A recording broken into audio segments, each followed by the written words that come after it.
റോഷിപാൽ വിവരങ്ങളുമായി നമ്മളോടൊപ്പം തുടരുന്നുണ്ട്. റോഷിപാൽ, ഇത് വളരെ കൃത്യമായി, വളരെ വ്യക്തമായി രേഖകളുടെ അടിസ്ഥാനത്തിലാണ് ഇതിന് പിന്നിലുള്ള ഗൂഢാലോചനയും വ്യാജ പ്രചാരണവും ഇതിന് പിന്നിലുള്ള അമിതാധികാര പ്രയോഗത്തെയും നമ്മൾ മുന്നോട്ട് വെക്കുന്നത്.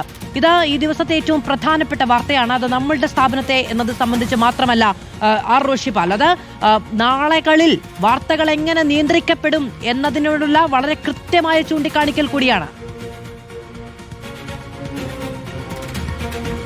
മാധു, ഇത് മീഡിയ സെൻസറിങ്ങിന്റെ ഒരു തുടക്കമായി തന്നെ കാണേണ്ടി വരും. കേരളത്തിൽ, ഒരുപക്ഷെ കേരളത്തിലെ മാധ്യമങ്ങളുടെ ചരിത്രത്തിൽ ആദ്യമായിട്ടാകാം അടിയന്തരാവസ്ഥയിലെ മാധ്യമ നിയന്ത്രണം നമ്മൾ കേട്ടതാണ്.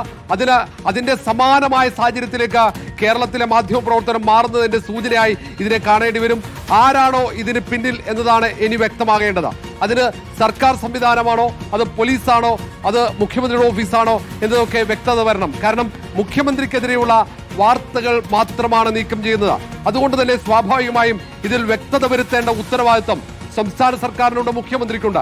കാരണം ഒരു മാധ്യമ സ്ഥാപനത്തിന്റെ വായടപ്പിക്കാനുള്ള എളുപ്പ വഴിയായിട്ടാണ് ആ മാധ്യമ സ്ഥാപനം പ്രസിദ്ധീകരിക്കുന്ന വാർത്തകൾ ഇല്ലായ്മ ചെയ്യുക എന്നത്. അത് ഒരു തുടക്കമാണ്. മാധു സൂചിപ്പിച്ചതുപോലെ അത് റിപ്പോർട്ടർ ആയിരിക്കില്ല.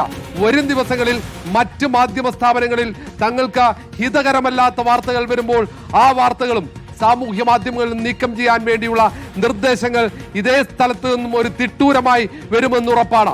അവിടെയാണ് ഒറ്റക്കെട്ടായുള്ള പോരാട്ടത്തിന്റെ പ്രസക്തി. അതിനപ്പുറത്തേക്ക് പോലീസ് ഇങ്ങനെ പറഞ്ഞു എന്ന തെറ്റായ പ്രചാരണം നടത്തി വീണ്ടും റിപ്പോർട്ടറിന്റെ വിശ്വാസ്യത തകർക്കാനാണ് പല മാധ്യമങ്ങളും ശ്രമിച്ചത്. പോലീസിന്റെ രേഖാമൂലം മെറ്റ അങ്ങനെ ഒരു മറുപടി നൽകിയിട്ടുമില്ല. ഇനി നൽകിയോ എന്നതിൽ വ്യക്തത വരുത്തേണ്ട ഉത്തരവാദിത്വം കൂടെ പോലീസിനുണ്ട്. ഇനി പോലീസാണോ മാധ്യമങ്ങൾക്ക് ഇത് സാങ്കേതിക പിഴവെന്ന ഒരു നിർദ്ദേശം, അങ്ങനെ ഒരു നിർദ്ദേശം മെറ്റയുടെ ഭാഗത്ത്, മറുപടി മെറ്റയുടെ ഭാഗത്ത് ഉണ്ടായെന്ന വിവരം നൽകിയത് എന്നതിലും വ്യക്തത വരണം. ഇനി ആരാണ് ഈ വാർത്തകൾ ഇല്ലായ്മ ചെയ്യാൻ ഇടപെട്ടത് എന്നത് അറിയാൻ വേണ്ടിയാണ് രാഷ്ട്രീയ കേരളം കാതോർത്തിരിക്കുന്നത്.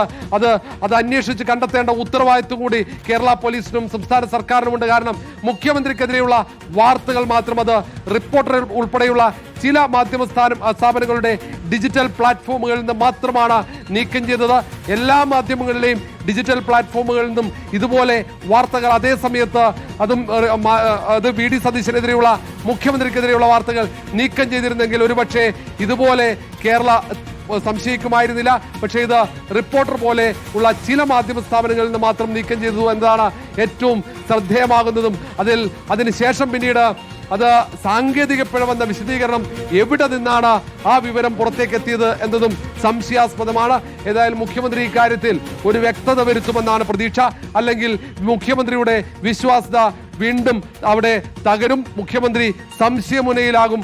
അതുകൊണ്ട് മുഖ്യമന്ത്രിക്ക് ഇതിൽ പങ്കാളിത്തമില്ലെങ്കിൽ ഇതിലൊരു സ്വതന്ത്ര അന്വേഷണം നടത്തി യഥാർത്ഥ വസ്തുത ആരാണ് മെറ്റയ്ക്ക് ഇങ്ങനെ ഒരു നിർദ്ദേശം നൽകിയത് എന്നത് വെളിച്ചത്ത് കൊണ്ടുവരേണ്ട ഉത്തരവാദിത്വം കൂടി സംസ്ഥാന സർക്കാരിനുണ്ട്. മാധു, അതാണ് മുഖ്യമന്ത്രിയെ കുറിച്ച് നൽകിയ വാർത്തകൾ മെറ്റ നീക്കം ചെയ്തു എന്നടക്കം വലിയ വാർത്തകൾ പ്രചരിച്ചതാണ്. അതിൽ ഏതെങ്കിലും തരത്തിലുള്ള സാങ്കേതിക പിഴവുകളല്ല, വ്യക്തമായ പരാതിയുടെ അടിസ്ഥാനത്തിലാണ് വാർത്തകൾ നീക്കം ചെയ്യപ്പെട്ടത് എന്ന് ഔദ്യോഗികമായി മെറ്റ പറയുമ്പോൾ ഇനി അറിയേണ്ടത് റോഷിപാൽ പറഞ്ഞു നിർത്തിയതുപോലെ വീണ്ടും വീണ്ടും ഞങ്ങൾ ആവർത്തിക്കുകയാണ്, ആരുടെ പരാതിയിൽ, എവിടെ നിന്നുണ്ടായ പരാതിയിലാണ് മെറ്റ വാർത്തകൾ നീക്കം ചെയ്തത് എന്നുള്ളത് അറിഞ്ഞേ തീരൂ.